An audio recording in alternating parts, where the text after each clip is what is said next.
Bienvenue dans Et la santé, ça va. En France, notre système de santé est souvent présenté comme l'un des plus protecteurs et les plus efficaces du monde.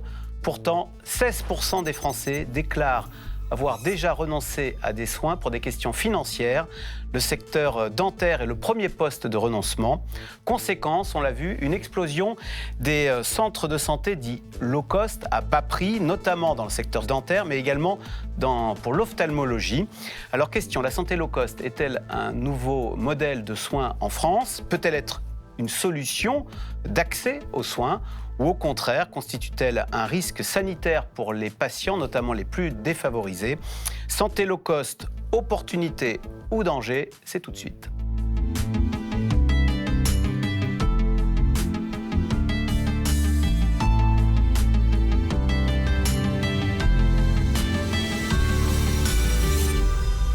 Nos invités, Bernard Jomier, vous êtes sénateur Place Publique de Paris, vous êtes médecin généraliste et co-rapporteur de la mission sur la financiarisation de l'offre de soins. Vous avez formulé 18 propositions.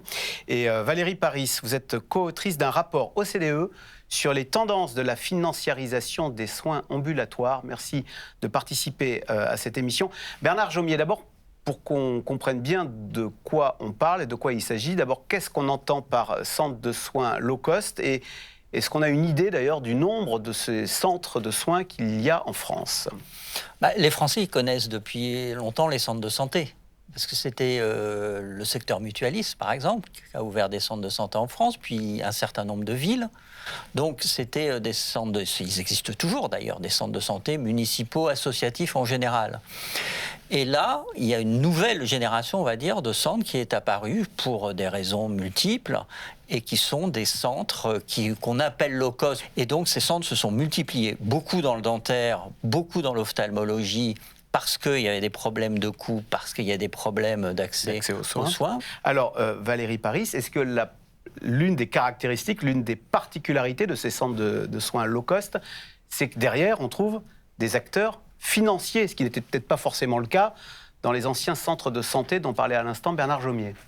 L'étude qu'on a réalisée à l'OCDE portait en fait sur les acteurs financiers ou les acteurs qui ne sont pas des acteurs de santé, c'est-à-dire pas des hôpitaux, etc., qui investissaient effectivement dans des groupes, dans des soins, qui délivrent des soins ambulatoires. Dans des secteurs comme le dentaire, par exemple, où toute une partie des soins, ou des prothèses plus exactement, des implants sont très mal couverts, effectivement... C'était ça l'objectif d'ailleurs. Ils ont été en mesure d'offrir des meilleurs tarifs. Par contre, tous ces acteurs financiers, quand ils entrent dans ces secteurs, c'est qu'ils en attendent une rentabilité, parfois à court ou moyen terme, parfois à long terme. Et donc, ça veut dire qu'ils anticipent qu'ils vont pouvoir réaliser des gains d'efficience et de productivité. Ils vont instaurer des processus qui sont plus efficaces. Par exemple, ils industrialisent les processus, exactement. Et ils mettent en commun des ressources et ça leur permet de produire des soins moins chers. La sécurité sociale ne bénéficie pas toujours de ce moins cher. Parce que, effectivement, quand il y a des tarifs qui sont régulés... Elle a des artisans, elle. Elle a des artisans, un ophtalmo, Oui. Elle a des artisans qui, eux, restent confrontés à des coûts de production qui sont plus élevés que ceux de ces centres. Donc ça pose une vraie question de soutenabilité d'un modèle dans lequel on souhaiterait avoir les deux acteurs. Mais c'est surtout que elle paye toujours le même tarif. Et la complémentaire, elle paye toujours le même tarif. Et donc tous les gains d'efficience sont pour les financiers, capturés par les groupes financiers. Bernard Jomier, depuis quand sont-ils apparus ces centres low cost avec derrière des fonds financiers? Qu'est-ce qui a changé pour qu'on les voit pas? Il y a plusieurs facteurs. D'abord, il y a la pénurie de soignants en France, avec des territoires qui se sont retrouvés dépourvus. Et donc là, ils savent venir et proposer une offre. Je pense par exemple aux Bouches-du-Rhône, où vous avez plus de 30 centres de soins non programmés qui ont ouvert. En médecine généraliste. En médecine générale, ou en médecine avec des spécialistes, on va dire cliniques, par exemple ORL, ophtalmo, etc. Et puis, pour bien d'autres raisons, ils sont particulièrement développés depuis le Covid. Non, mais est-ce qu'il y a on parle beaucoup de 2009 qui les a rendus possibles avec la loi Bachelot. Avant, c'était pas possible pour un financier de s'improviser, de créer de toutes pièces un centre de soins. Alors, ils profitent d'un contexte législatif et réglementaire qui a des failles, comme vous le soulignez, la loi de 2009-2010. Mais en fait, ils n'ont pas explosé non plus à ce moment-là. Il a fallu un certain nombre d'années pour aussi que tout le monde constate que l'assurance maladie, elle payait facilement et tout.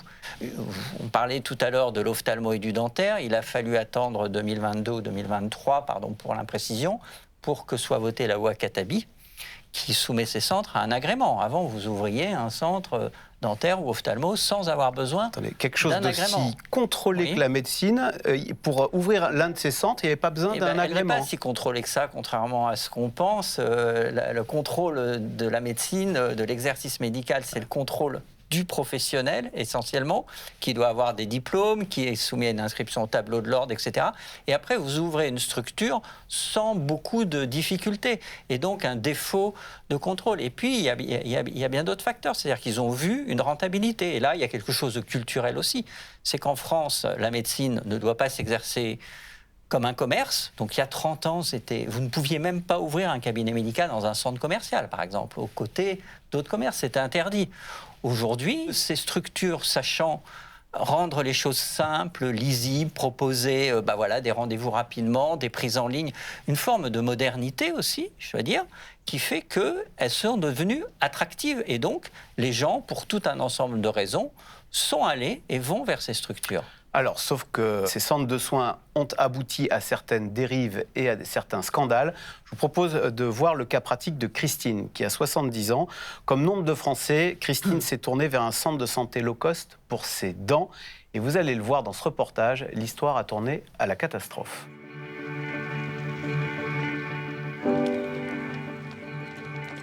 Pendant des années, Christine avait perdu le sourire.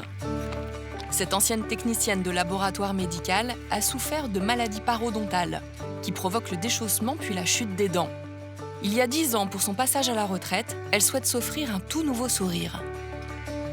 Quand on a toujours été souriante et qu'on va vers la retraite, on se dit là j'ai 10 belles années à vivre. Pour moi, c'était je vais solutionner ce problème de dents, ce problème de bouche et tout va bien se passer, ça va être formidable.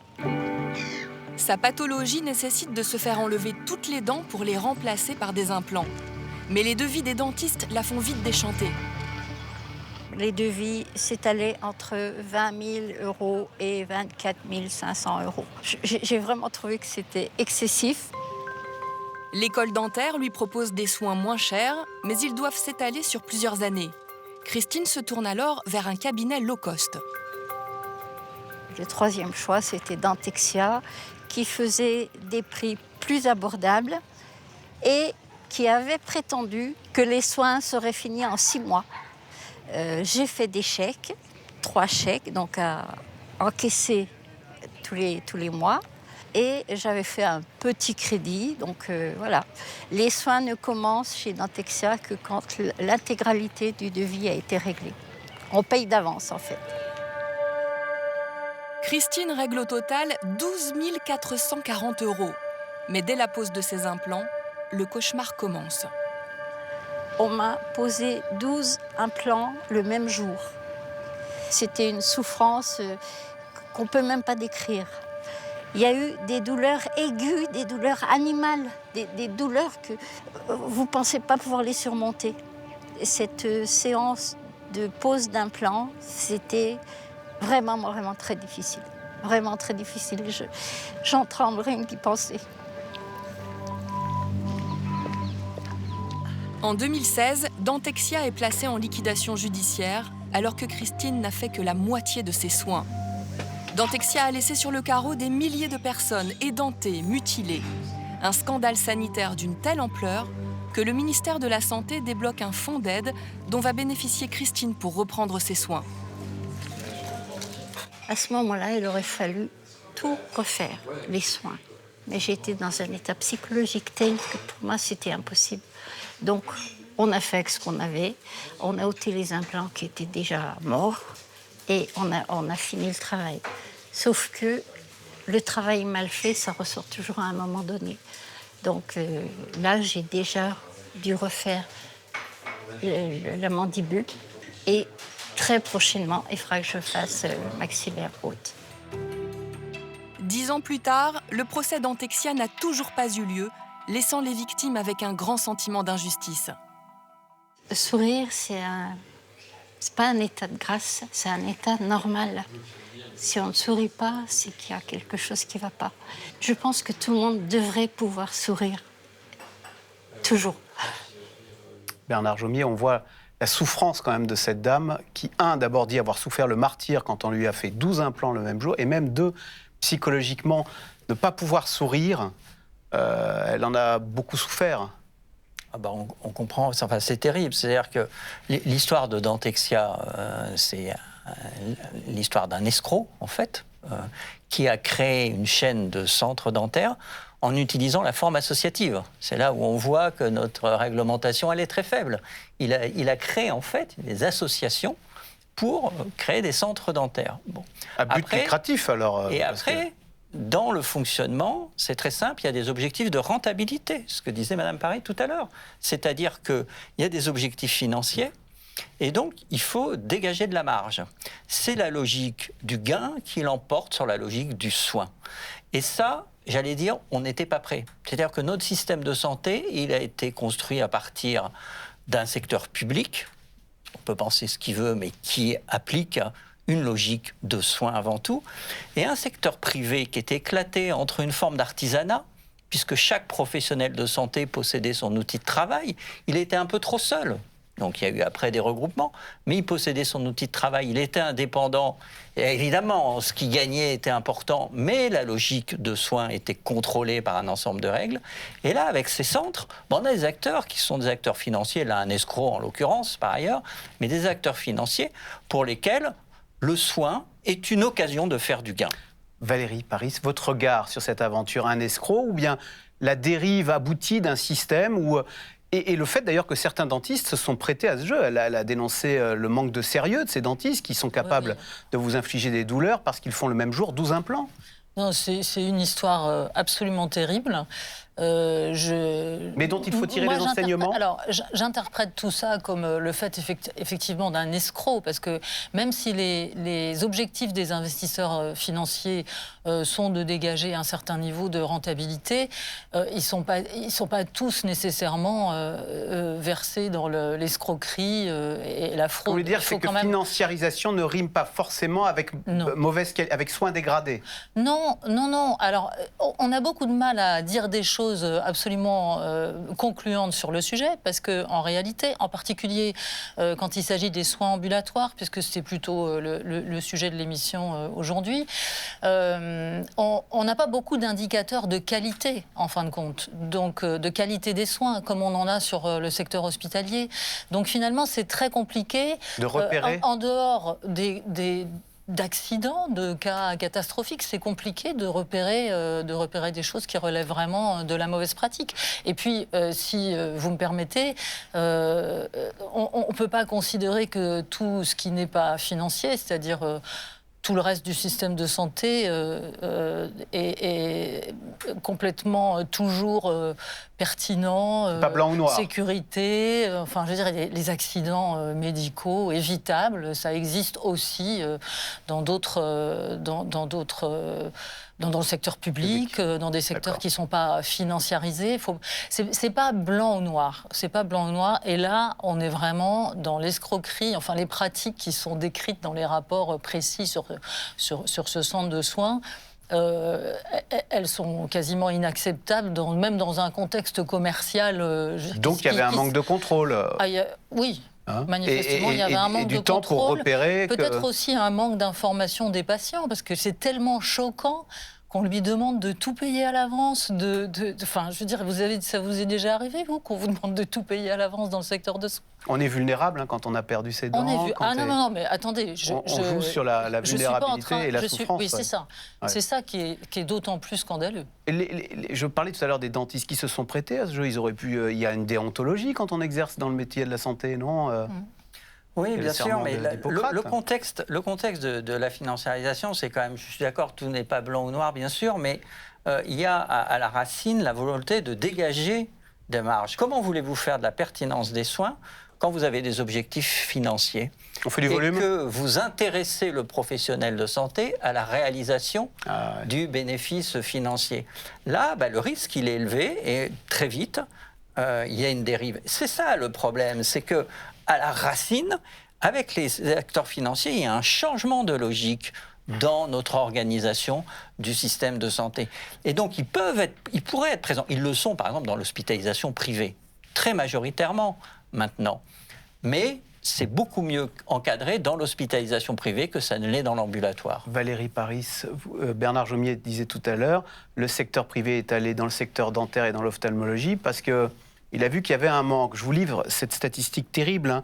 Proportion d'adultes ayant des dents manquantes non remplacées de 21 à 43% selon les catégories socio-professionnelles. On a coutume de dire qu'en France, la santé est gratuite. Autre statistique, 58% des renoncements aux soins dentaires sont motivés par un motif financier. Qu'est-ce qui se passe dans ce secteur dentaire pour que des margoulins puissent ainsi investir ce champ ? Qu'est-ce qui se passe Qu'est-ce qui se passe? C'est pas très très bien couvert et c'est mieux couvert en France, figurez-vous, que dans de nombreux pays de l'OCDE où pour les adultes, la santé dentaire est très très très mal prise en charge. Alors je ne suis pas en train de dire que la situation est idéale parce que c'est un problème effectivement que les citoyens n'aient pas accès aux soins dentaires pour des raisons financières. Est-ce qu'on pourrait faire des soins dentaires moins chers? Je pense que c'est des questions légitimes. L'assurance maladie se pose la question en permanence. Est-ce qu'on pourrait faire moins cher avec d'autres modes d'organisation? Bernard Jomier, en 2019, on a eu le panier 100% santé. C'est-à-dire qu'il y a un panier de soins pour le dentaire qui est intégralement remboursé. Est-ce que ça a changé quelque chose d'ailleurs dans l'accès aux soins pour les dents? Alors oui, clairement. Mais ça aussi accru certaines dérives, parce qu'on disait que ces centres s'implantent là où il n'y a pas d'offres. Mais des fois, ils s'implantent là où il y a beaucoup d'offres aussi. Je pense par exemple au département de la Seine-Saint-Denis, où vous avez une multiplication des centres qui s'adressent à une population qui bénéficie soit de la CSS, l'ancienne CMU, c'est-à-dire de soins gratuits, soit de l'aide médicale État, peu importe. Et donc, les personnes qui sont visées par ces centres-là ne payent rien. Simplement, on donne la carte vitale ou le numéro et elle facture directement à l'assurance maladie. Et c'est comme ça que l'assurance maladie a, par exemple, ça a été un des cas les plus extrêmes, constaté une facture de plus de 1 000 € pour un détartrage. Vraiment, c'est quelques dizaines d'euros. Alors comment c'est possible ça? Attendez, 1 000 €. C'est-à-dire que le centre a envoyé à la Sécu... Parce que l'absence de passage du circuit de paiement par le patient, l'absence totale, fait que ils font ce qu'ils veulent. Et donc ils avaient inventé les soins fictifs. Alors, ils multiplient les actes et ils inventent des soins fictifs. Et ça n'est pas un phénomène marginal, c'est une dérive c'est de la fraude, qui n'est pas la majoritaire, mais c'est une dérive qui est relativement fréquente et qui amène, qui a amené à changer la loi pour soumettre ces centres à un agrément, il y a quelques années, et qui amène l'assurance maladie à multiplier les contrôles. Alors, comment se reconstruire quand on a été victime de ce qu'a vécu Christine? Je vous propose de revoir Christine qui a réussi à transformer son calvaire en un combat collectif pour venir en aide aux autres victimes. Et on va la voir au Sénat. Je vous propose de voir la deuxième partie de ce reportage. Dès 2016, les victimes de Dentexia se sont regroupées en un collectif lancé par Abdel. Avec Christine, ils ont fondé l'association La Dent Bleue, la première destinée aux usagers du secteur dentaire. Rapport d'expertise médico-judiciaire disant qu'effectivement ça n'a pas été fait dans les règles de l'art, qu'il y a bien eu mutilation. Une manière de sortir collectivement de leur statut de victime. Je pense qu'on se comprend en tant que victime lourde. On n'a pas besoin de se parler pour se comprendre, Voilà. déjà. C'est ça. Moi, j'ai pas bien envie d'être considérée comme une victime. Moi, j'aime mieux être considérée comme quelqu'un qui veut se battre et qui veut s'en sortir. Ensemble, ils ont obtenu une aide pour le retour aux soins des victimes. Et ils poursuivent leur mobilisation pour qu'il y ait un procès de Dentexia. En 7 ans, ils ont élargi leur combat en soutenant des victimes d'autres centres dentaires. On s'estime faire partie d'une génération sacrifiée. Et on sait qu'on ne pourra pas guérir. Il y a cette promesse, l'horizon de la guérison en matière dentaire est complètement spécieux, il n'existe pas. Quand on a des cas qui sont très lourds, comme tous les 3, et cette guérison, on ne peut pas courir après. En revanche, on peut essayer, par notre expérience, de nourrir le panier d'idées, qui est celui de la démocratie sanitaire. Aujourd'hui, Abdel, Christine et Vesna sont invités au Sénat par le Comidan, l'association professionnelle des fabricants de produits dentaires. La Dent Bleue est désormais un interlocuteur crédible pour parler de sécurité bucco-dentaire. Est-ce qu'on ne pourrait pas imaginer au Sénat une sorte d'innovation qui viendrait au service de la prévention ?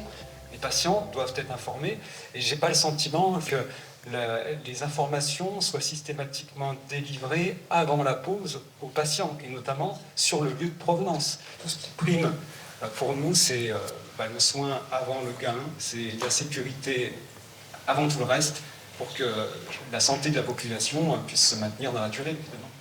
Leur plus belle victoire reste leur contribution à la loi Katabi, votée en 2023, qui vise à améliorer l'encadrement des centres de santé.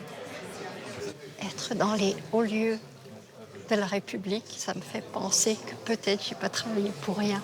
C'est une reconnaissance. Ça me touche énormément. On a parfois l'impression de pédaler dans le vide. Et parfois, on a des avancées et c'est ce qui nous stimule pour continuer. Donc Bernard Jomier, on voit comment, par l'action, Christine a réussi à rebondir après son calvaire. Je pense qu'elle n'est pas prête de retomber dans l'un de ces centres.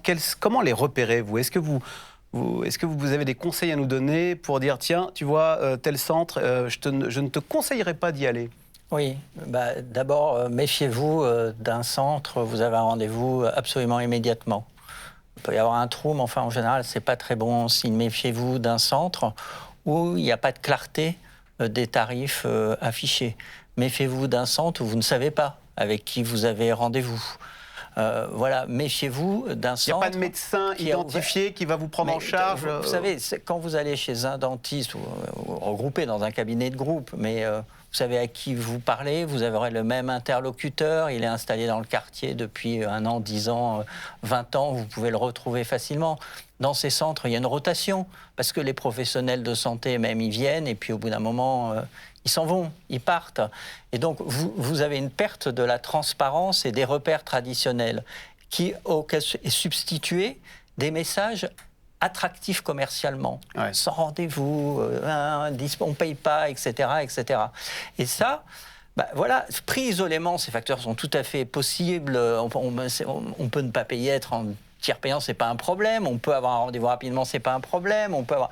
Mais quand vous avez cette accumulation-là, dites-vous que la qualité des soins n'est pas forcément ce qui va prédominer.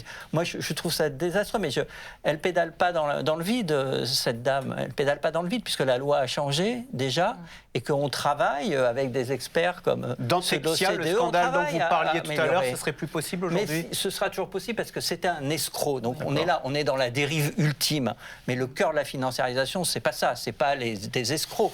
Le cœur de la financiarisation, c'est des gens. On consacre 270 milliards à la santé dans l'assurance maladie, dans la sécurité sociale. Et c'est des gens qui veulent une part de cet argent. Et la part qu'ils prennent, au lieu d'être réinjectée dans le système de santé, au lieu de servir à payer les professionnels de santé, elle va générer de la plus-value ou du dividende. Même si vous le disiez tout à l'heure, Valérie Paris, investisseur privé ne rime pas forcément avec mauvaise qualité. C'est le principe des cliniques, tout simplement. Vous avez des exemples comme ça, peut-être Oui, mais il y a les cliniques, on parle souvent de la biologie, encore que ce ne soit pas que des acteurs financiers, mais la consolidation, la concentration dans le secteur de la biologie a permis... d'avoir une meilleure qualité, enfin de monter en niveau en termes de qualité des prestations. Enfin, c'est ce qu'on dit C'est ce qu'on reconnaît en général. Donc, vous nous parliez tout à l'heure des systèmes associatifs, municipaux. C'est vertueux, ça ça répond à une offre à une demande de soins? Mais parce que ce sont des acteurs d'intérêt général. Une municipalité, elle ne cherche pas à prendre une part de l'argent qu'on consacre à la santé dans notre pays. Elle cherche, si un maire, un conseiller municipal veut créer un centre de santé, c'est pour améliorer la santé de sa population. Les associations, mais attention, la forme associative, je l'ai dit, dans Dentexia, c'était une forme associative, peut être détournée. Mais les associations d'intérêt général, les mutuelles, n'oublions pas que les mutuelles ont inventé le tiers payant en France. N'oublions pas que les mutuelles existaient avant la sécurité sociale. Donc elles sont mues par une volonté d'améliorer l'accès aux soins de leurs cotisants. Donc il faut les mettre dans un cadre. Hein. Vous nous le disiez, oui, Valérie Paris, les contrôles ont été renforcés quand même, c'est ce que vous nous disiez, quel pédale oui, et je pense que tous les rapports vont dans le même sens, c'est-à-dire des recommandations pour qu'il y ait plus de transparence sur les montages financiers, plus de transparence sur la gouvernance à l'intérieur, la gouvernance à l'intérieur des groupes pour s'assurer qu'il y a plus d'indépendance, d'autonomie des professionnels quand même pour privilégier. Que ce ne soit pas le financier qui dirige, mais le professionnel de santé, c'est ça? Voilà, en tout cas sur la pertinence des soins et ce qu'on doit produire comme type de service. Donc ça, plus de contrôle. Aussi, on a des systèmes d'information quand même aujourd'hui, si on s'en donne la peine, qui permettent aussi de monitorer, de surveiller ce qui se passe en temps réel. L'assurance maladie a fait beaucoup de progrès sur la fraude, mais elle peut faire des progrès sur d'autres types de monitoring. Encore faut-il qu'il y ait des indicateurs de qualité qui permettent de le faire et qui soient définis. On peut améliorer. Encore faut-il donner aux administrations publiques dont on attend tous ces contrôles les moyens dont elles ont besoin. Parce que je sais que la tendance est plutôt à la réduction. On ne peut pas demander de plus en plus de choses aux ARS, à la HAS, etc. Et puis en même temps attendre demander des économies, des réductions, des moyens, etc. Parce que ça demande de l'expertise d'observer ces montages financiers. C'était une des choses que l'Ordre nous a dit quand on les a interrogés, c'est que oui, ça demande de l'expertise. Merci beaucoup, en tous les cas, de nous avoir éclairé sur cette montée en puissance de ces centres dits low cost. Et on a bien compris qu'il fallait les encadrer. Je rappelle l'association de Christine qui a été victime de l'escroquerie Dentexia qui s'appelle La Dent Bleue. Si vous voyez un centre dentaire et si vous voulez avoir des informations dessus, il y a l'annuaire de la sécurité sociale qui s'appelle, à trouver sur le site Amélie. Et puis avant de nous quitter, j'en profite pour signaler que le 4 février prochain, à l'occasion de la journée mondiale de la lutte contre le cancer, sera remis le prix Gustave Roussy, prix qui récompense un chercheur ou une chercheuse dont les découvertes scientifiques ont un impact majeur sur la prise en charge des patients atteints de cancer. Bien sûr, on reviendra sur ce prix. Pour l'heure, La Santé ça va, c'est terminé. Merci de nous avoir suivis. L'émission est à retrouver sur la plateforme publicsena.fr et à bientôt pour un prochain numéro.